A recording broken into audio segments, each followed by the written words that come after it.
Hi everyone, welcome back to Mind, Body and Bits. I'm Georgie, your host, and today we have Rusha Mondal on the podcast, and she is I just said it to her off air, a boss, B-I-T-C-H. She's a boss bitch. She's 23 years old, was in professional swimming. Now she runs her own business. She's an investor and just like a force.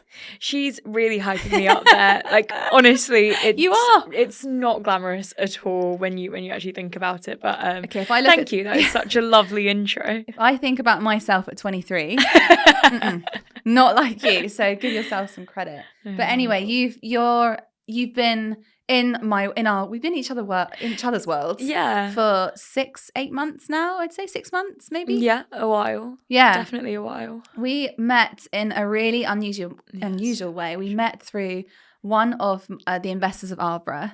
Can we say his name? Hugh. Yeah. Yeah. Okay. Yeah, Hugh. of course. Everyone needs a Hugh. Big up Hugh. Trying to get him on this podcast. Lovely. He will never do a podcast. He's honestly like a second dad to me at this point. He's so lucked out, really lucked out. Yeah, and he's all about introducing cool people to cool people. Yeah. And Hugh is a lovely person. I go to him with some of my problems and he just addresses it in such a calm way. Yeah. Not patronising at all, which sometimes I find from other people. They're just like, oh, this, oh, that. But Hugh is not patronising at all. Here's what you have to say. Yeah. Love Hugh. Everyone needs a Hugh. Big up Hugh if you're listening. Big up Hugh. I'm going to make him listen to this. I hope he does. Hope he does it with a cup of tea from Darjeeling. Bless him. He's always on the run. So I always start this podcast because it's about wellness. Yeah. Asking people what their definition of wellness is. And that would be really interesting to hear from you. Right. What is wellness to you? It's about being happy. To me, love that. Like, I just want to be happy, thriving. That's it. You know, to me, I don't really care about what exactly. I don't really know what the definition is by dictionary, but be happy. You've got one shot at life. You might as well be happy doing it. I second that. Preach. Yeah. Let's take a second to let that sink in. It's all about being happy. It's all about how you feel from the inside out, right? Yeah. Love that. Thank you. Before we get into your story, well, we will get into your story, but the ins and outs, I wanted to touch... I will keep it very short, I promise. No, please don't, because this is what I think people find you I find you fascinating. Really? Yeah, obviously. Only cool people on this podcast. Only cool people on this podcast. I just think that you went from being a professional swimmer, right? Yeah. Swimming was your life. Oh, it was my personality, Georgie. Yeah. I smelt of chlorine. I stank of it so bad. I will get into what happened to your hair in a minute. But yeah, it was awful. You went from that to being a business owner. Yeah. It's quite a big, at your age, quite a big switch to do. Yeah. How did that happen? Take me back to swimming days, and then we'll get into the nitty gritty of that later. But swimming days, I mean, I used to swim a fair bit. So I come from like a immigrant family, classic immigrant family. We moved from India. I was born in India, Calcutta. Speak fluent Bengali, which is like, a lot of people don't know that about me. They're really shocked. Sometimes I'm on the phone with, my mum or something, and I switch languages and they're like, they gasp. Really? But yeah, so quite sexy that. I don't think anyone's ever called it sexy. But I would definitely keep that. Yeah, do. So I kind of grew up normal kind of life, but I moved through a lot of different schools. So parents' job kept changing, so I moved through like 16 different schools, but swimming was probably the thing that was super constant. Like, I used to swim when I was quite young, probably only 2 hours a day, and then like professional swimming's like 4-6 hours a day. Wow. Waking up in the morning at like 4:30. My dad used to hate it because he's the one who used to drive me to training. Kind of swim for 2-3 hours. He'd kind of just sleep on pool, on the deck on poolside. And then he'd just, drive me to school. And then obviously after school you go back in the evening. Was my life. I did you enjoy it? Bit. I did. Yeah. I really did. I think towards the end I didn't. I know a lot of swimmers and athletes, like after it, they just don't enjoy it that much. Or they have a bad relationship with it. I know loads of people who have bad relationships with the sport that they used to do. Yeah. I still swim. I have to. It keeps me sane. Oh. Like, it helps me think. You can't get me when I'm in the water. You can't contact me. But I'm not that big. I'm not like really tall. I'm not, I haven't got like really big hands or like feet and stuff. And even like with me training really hard, I knew that I'd never make it to like the Olympics. So at that point, I was like, okay, let me reevaluate. And then I started studying a fair bit. I still wake up at 4:30, and I quit swimming, but that was a big hit. I lost like a lot of my personality, but I was quite determined. I was failing in class as well because I was in the back of the class and I was just shattered every day. Oh, gosh. And then, I got my grades up, undergrad in chemistry, and that was at King's, so like that was really lovely. And then I did a master's at Oxford, and that was mathematical modelling for global health, which was really fun. I got to go on a trip to Thailand, which was probably a highlight. Gosh.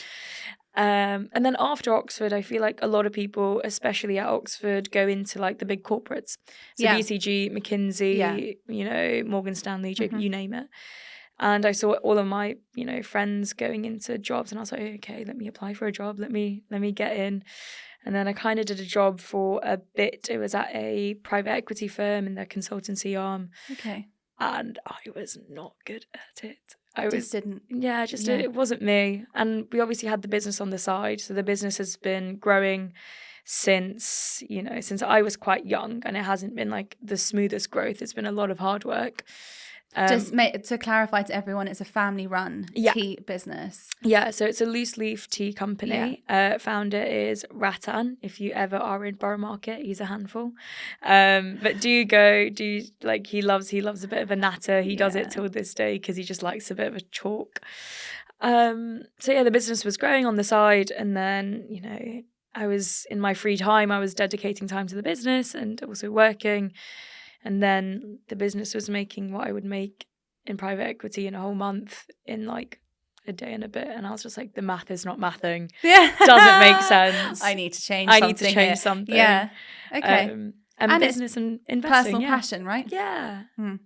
And I've seen it grow, and I want to grow it even further. So we're expanding in Bermondsey with a coffee company called Naked Ground. I know, yeah. They're really lovely, honestly. So the founder of that and the people behind it, Gavin, lovely guy. He's the man behind a lot of different companies. And then Sam Curran, two cricketers. Yeah. Chris Wokes is also backing it, which is quite nice. So we're in a lot of the stoops. So you'll see us at a couple of rugby grounds. You'll see it as Wimbledon. You'll see it as a couple of different places, like under their brand, but with our tea. Couple of private members clubs, and we're expanding into Bermondsey near Spa Terminus. So if you know where like Monmouth Coffee, Little Blood Peddlers are and stuff, we will be there soon. They're going big. Yeah, we're going big. We're expanding, which has been a real headache because it's a shell of an office and the shell of a space, and we're going to make that into a office, warehouse, and small retail space. Yeah. As Hugh would say, all good problems to have. Yeah, all good problems to have. I know how you feel. It's stressful when you expand, but it's... Also, no one teaches you about any of this. No. Especially my next question. Or something. Have you just learnt on the job? So much. Learn on the job, asking people. The good thing about family business is that I can be as rude as I want to be to them, because like they're your family at the end of the day. But also like just speaking to people like you, what's this in the tax, or like how to do this for employees, or like how to get insurance and stuff. We're like all that. learning day by day, right? Yeah. I love that. Just to go backwards a little bit to your swimming days, I'm just intrigued because I remember you said that we went to dinner a couple of months ago, and you said something that stuck with me about body image and swimming. Oh, yeah. Not necessarily with yourself, but with the other girls or yourself. And how did you come through that? Because a lot of people, I think most people have body image issues at some point in their life. Yeah. But having been a professional and swimming 4 hours a day, that must have, when you stopped, what happened? I feel like you kind of go two ways because your appetite is so big. I would eat so much, but when I had to lose weight, like I was allowed one treat a week. I had a food diary. I had a nutritionist on board who like helped me keep my food diary.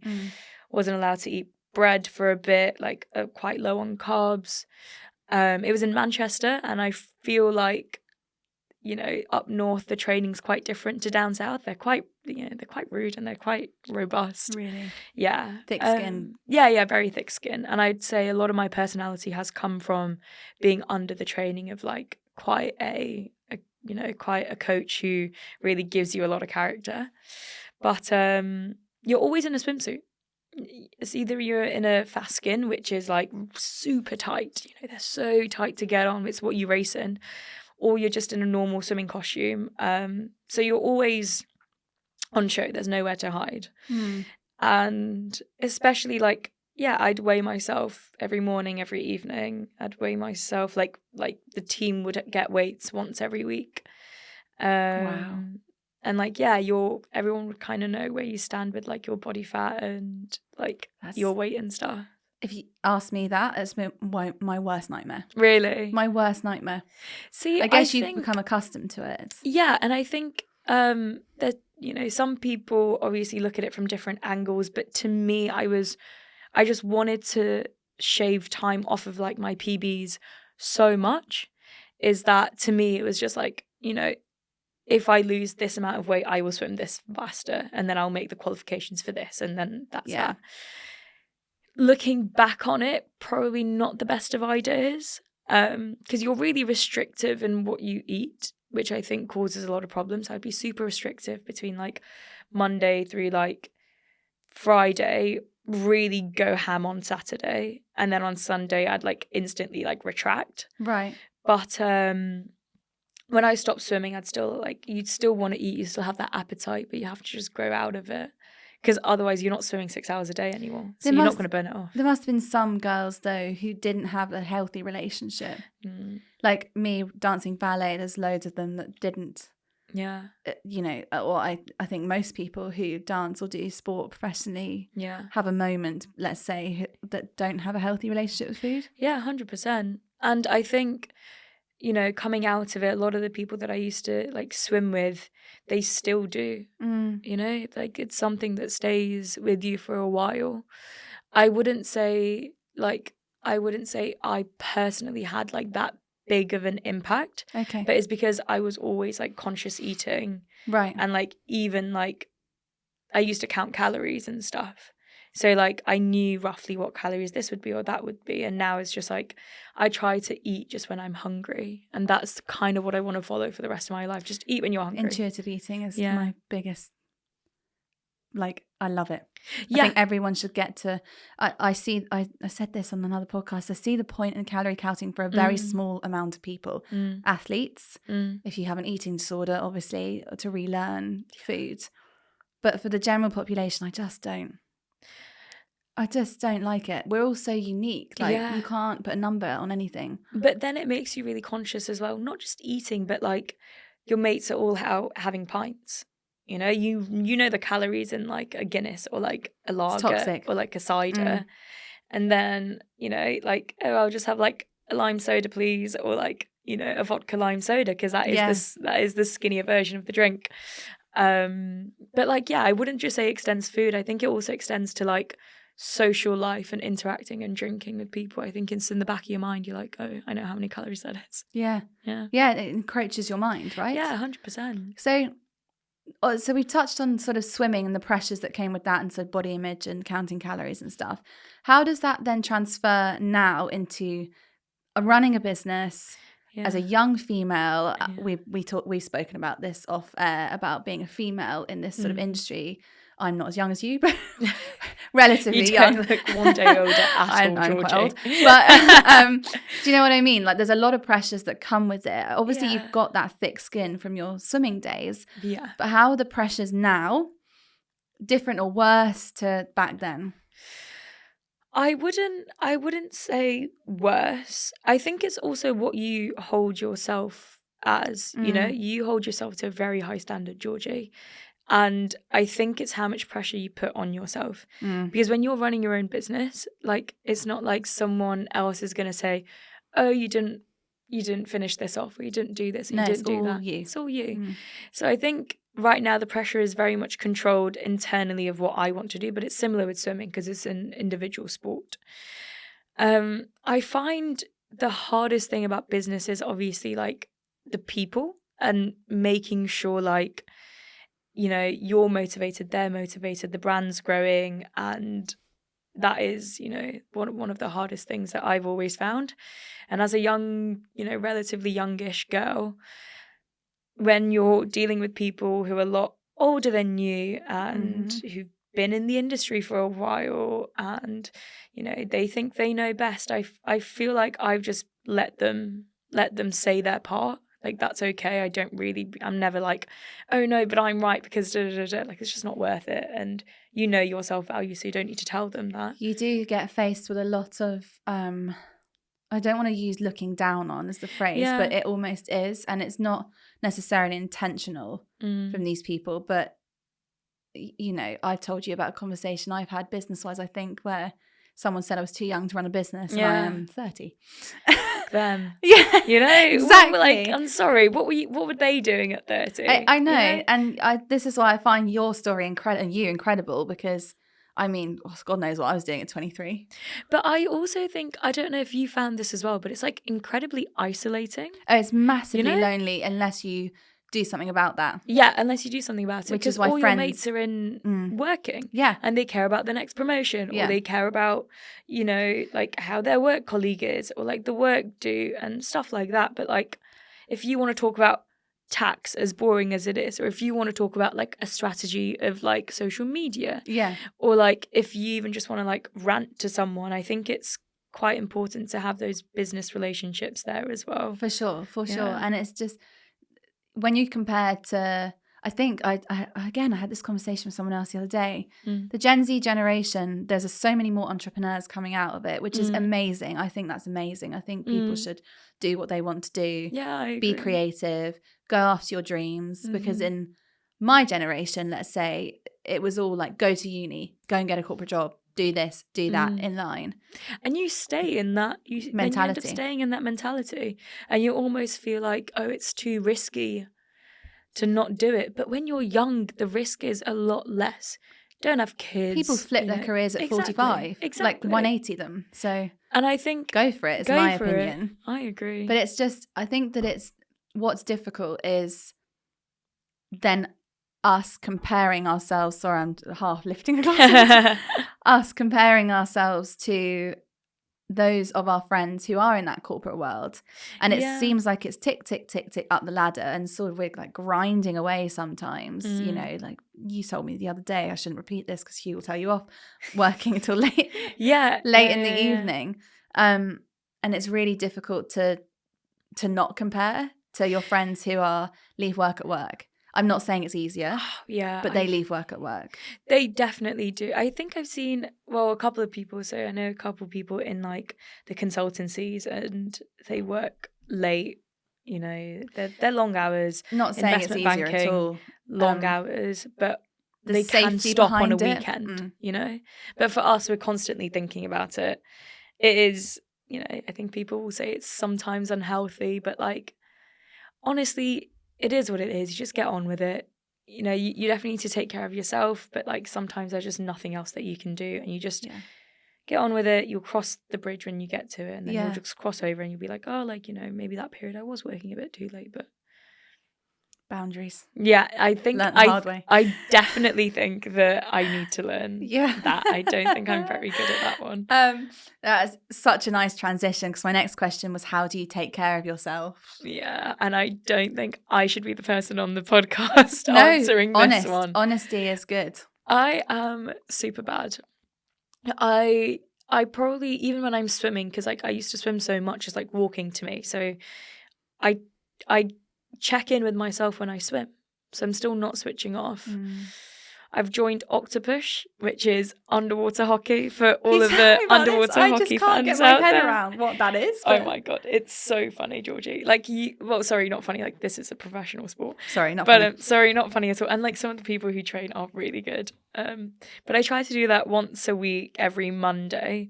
But like you're underwater, and it's like underwater hockey. So there's like a puck. You've got a snorkel. You've got goggles. You have fins, and you have to go underwater and score it in the goal, essentially. Oh but my God, I want to come and watch. I don't think it's that entertaining because you're underwater the whole time. So from like Come the up for breathing. surface, yeah, like your head will still stay in, but your snorkel is still here. Oh, so you're okay. You got a snorkel on. Yeah, Okay. that's why also I don't think that many people watch it because like from the surface, it's just a whole load of people with snorkels on, just a whole bashing load- against each other. Exactly. I mean, it's a new sport for me. Maybe it'll make the Olympics. Who knows? Well, I don't know. I think like some people really do take it serious. Like some people who No, I can imagine. do it with on Monday, like they have like GB hats and stuff. Like they've done it for the countries, their respective countries. So yeah, And they just let me plod in, and I was just like, "Are you sure I'm allowed to come to this?" And they was like, "Yeah, like go in." you're a good And swimmer. like they're good. Oh, okay. Like they're good. It's a different kind of breathing thing because like in swimming you can kind of breathe up, but like you really have to breath hold but also have the ability to like really accelerate underwater really fast. So like underwater Oh, it's terrifying. but I switch off when I'm doing that. So that's your way of turning off. I'd say so, which is sounding quite bad because I only do it once a week on Monday. I am bad at it. I'll hold my hands up. I'm bad No, it's at it. refreshing. Yeah. I always say this in the wellness space that everyone has their different ways of meditation. So that is your way of meditation in quotation marks. But I want to get into meditation more. Yeah, you no, know? it's amazing, but you don't have to be into it. It's like mine is my dog walk, listening to a podcast. Oh, really? That's my meditation. That's my Yeah. switch off, or watching a cooking series on Netflix. Yeah. I watch Made in Chelsea. Okay. Yeah. Well, no, but that's your switch off, yeah, right? yeah, that like definitely trash is my trash. Like, I love Made in Chelsea. Yeah, no. Well, but I love. What am I watching at the moment? Selling the OC. Oh, really? Stuff like that. Yeah, love it. Really? But again, it's mindless. So Yeah. you're not focused on anything else apart from Yeah. mindless like entertainment. 100%. And that is meditation. To me, like I do switch off when I watch Made in Chelsea, and like trash TV. What about maths? Married at First Sight Australia. No, not about that. I love a Love You have Island. to get into I do a maths. Love Island easily. Oh, You know the really? Love Island, the Yeah. famous people Yeah, one. yeah. Loved it. Oh, me too. Whoever's idea Guilty was pleasure. that. Promotion, Fantastic. 100%. Let's You get them on the deserve podcast. it. Yeah. Get them on the podcast. You deserve a bonus.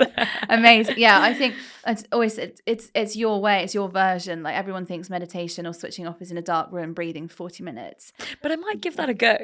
Give You it a know, go. like, I've I'm given it keen a to go. give And it if a I'm go. really in the mood, it works. But sometimes I'm really not in the mood for that. Yeah. And my meditation is literally watching maths. Fair.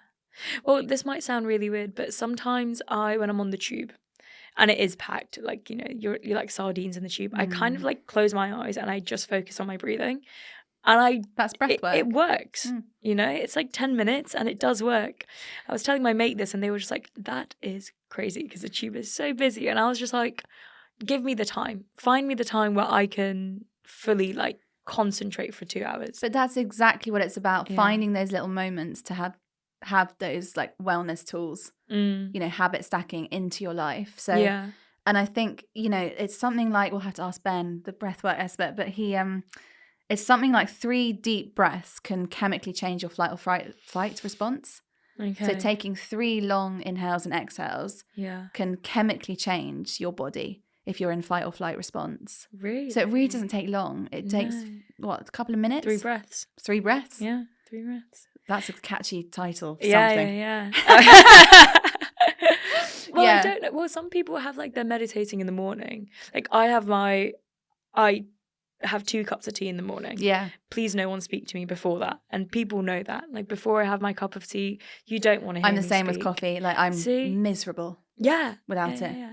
But I think that's like a form of like self-care, you know? I write this all the time on LinkedIn. Do you? Yeah, it's that extra 5 minutes you give yourself to just Yeah. have a coffee.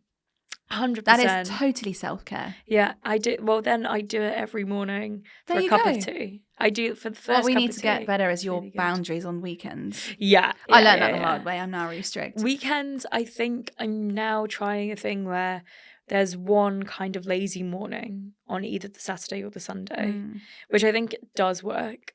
And like it's quite laxed on the weekend, like it's pretty chilled.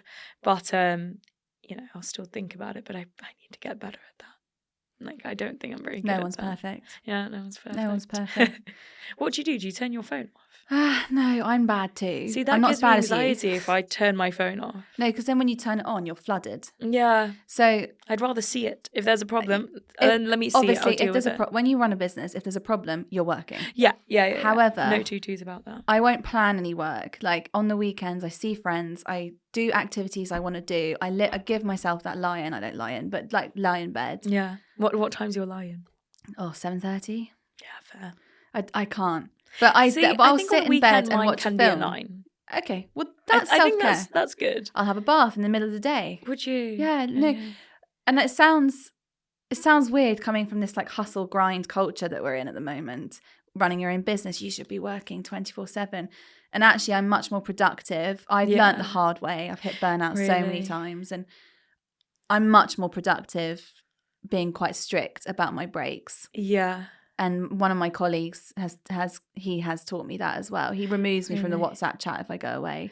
Really? And he's taught me, no work, off of work, unless it's urgent. Wow. If tech crashes, you got to work. Yeah.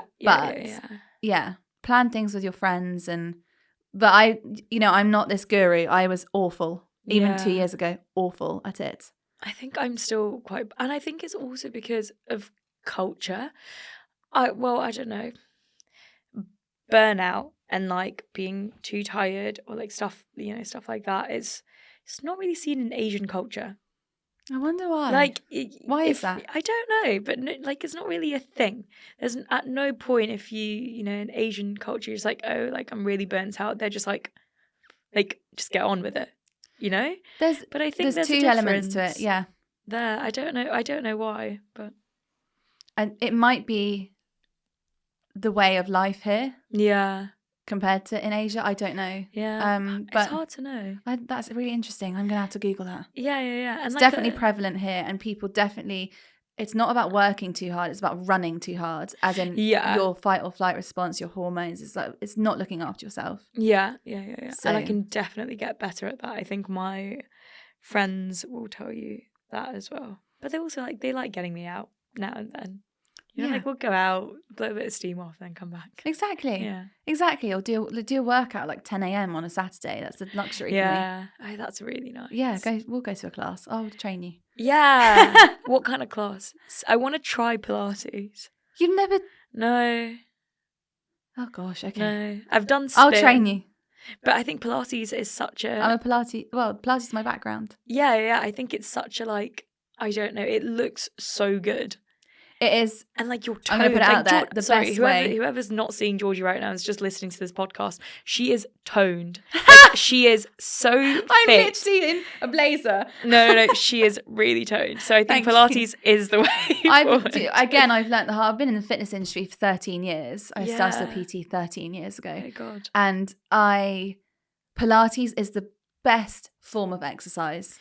Really? Hands down, if you're going to pick something. However, it's a very blanket term. There's lots of different styles of Pilates. Okay. There's the lying on the mat, sort of old school, not really doing much. Yeah. And then there's the intense strength-based Pilates. Wait, what do you do? Do you do both? Mine's quite intense. Okay. I'll train you. We can give some feedback. I think I'll do the intense one because do you sweat? Yeah. Do you? Yeah. Okay. Get endorphins, you sweat. It's just not really? high impact on your body. Yeah. I quite like sweating when I work out. I don't know if sweat that's a thing for other more people. in a weight session than I do in a running session. Really? Come to the gym with me. Yeah. Let's do it. Not looking back. Maybe next week. No. I will do. Come, yeah. Because I would for a suck at run. swimming, I go so- for a swim. Oh, I can take you for a swim. I would be okay. I would. Okay.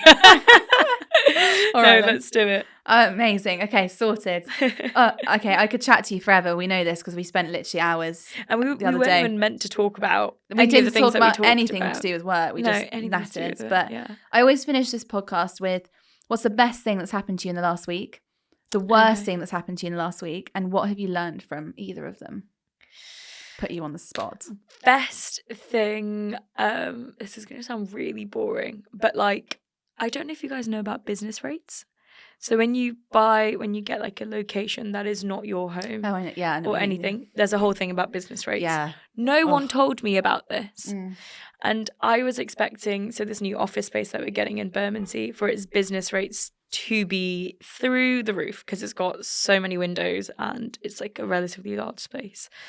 And I was furiously Googling, and it's, it's still high, but it's not as high as I expected. Great news. So I was like, okay, happy days. Let's take it. Amazing. We'll take the one that because you think about an office space and you think about the new location for so long and your heart's in there, and then something like that just hits you and you're a bit like, oh, I didn't budget for business rates. I have no idea what they are. Oh, but if you're buying a retail space or you're buying an office space or you're buying a warehouse, business rates are a thing. I'll put it out there for people on the podcast.